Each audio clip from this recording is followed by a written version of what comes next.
we are back in the Daybreak Kitchen at the Blennerhassett Hotel. I am joined by Chef Jared Lee. Thank you so much for having us today. Welcome back. Yeah. And so, we're almost done with October, which means it's basically time for Christmas and Thanksgiving. And today we are working on a side dish. Yeah, so we're gonna do a nice classic French style potatoes au gratin.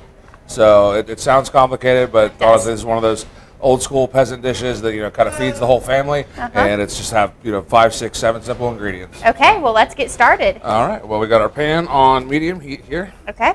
So we have about 2 cups of cream. This is going to be the base for our delicious potatoes. So this goes right in, and then we're going to follow that with a whole stick of butter. Oh. So we're not holding back on the flavor here, So. Exactly how holiday meals should be. Exactly. And then we'll go ahead and just crank that up a little bit. So like a medium high. Medium high, okay. And then, so we're going to add our aromatics in. So we have here some garlic cloves. And we're not going to worry about straining these out or anything. They're just going to stay in there for flavor. Okay. And then we got some fresh herbs here, a little bit of rosemary. Yum. Some basil, some thyme. And then that's all just going to steep together.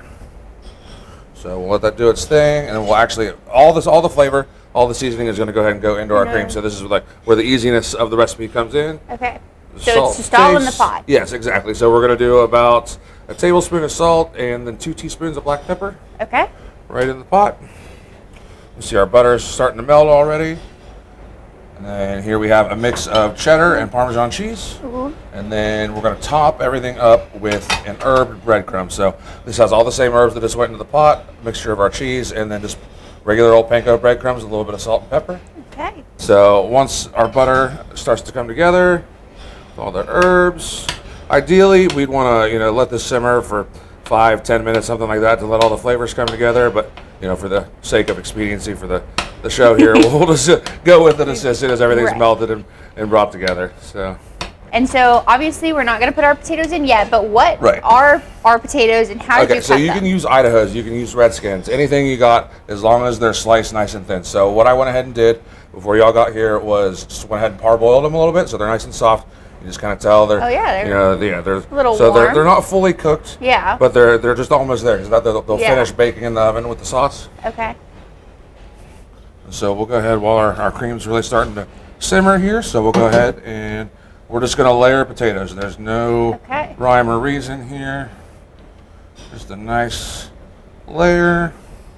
So do you stack like potato sauce, and then we're going to layer our cheese in there as well. Our cheese, okay. I forgot the cheese. Oh yeah, so that's where the au gratin comes in. So like I said, we don't have to worry about straining out herbs or anything, or the garlic cloves. They're just going to stay in there, and we'll obviously avoid putting them in the dish, but you just need the liquid. So we'll go ahead and start with that. And then does our breadcrumb go on the very top, or does that also get It's going to go on the very top. Okay. Give us a nice crispy topping. And then it's just as simple as that. We're going to go in with another layer of potatoes. And it's okay if they're a little doubled up because they're nice and soft and pre-cooked. Right. So, and that cream and that cheese is going to penetrate in between all these layers and kind of just make everything one nice, gooey, cheesy, delicious situation. And so this is, our size dish. Would you say this would feed a family of 4? Yeah, so this recipe is going to serve 4, and then you can obviously just scale that up from there. So it's not really a hard or fast thing, as long as you got enough cream to cover your potatoes in the end, you're good to go. So that's the important part. One last layer of cheese. And we'll do one last layer of potatoes and cream. And then we top with our topping. Breadcrumb, and that's got that good cheese in there as well, so that's going to caramelize up really nicely in the oven. Okay, and so when we put it in the oven, how long and how hot are we cooking it for? Okay, so we're going to do 350 degrees for 15 to 20 minutes, and that what you're looking for here is more visual clues rather than a certain amount of time. So we want it to be nice golden brown and then bubbly when it's starting to bubble up around the sides and it's looking really good.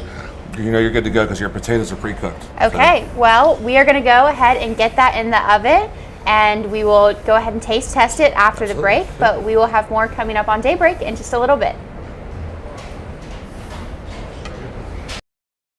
Well, we're back in the Daybreak Kitchen. Our potatoes are out of the oven, and now it's time for the best part, taste testing them. So as soon as I open the oven door, I could just smell those herbs doing their thing. You know, the garlic's in there. Everyone's having a great time. So like I said, this serves 4, so we'll just do a nice scoop out here for you. And we see all the potatoes, the cream, everything's come together for a really nice sauce. Get a little bit of a cheese pool there. The nice crispiness on top with the panko breading and the cheese. And here we are. Okay. Try not to burn my mouth. Right. My luck. Little potato here.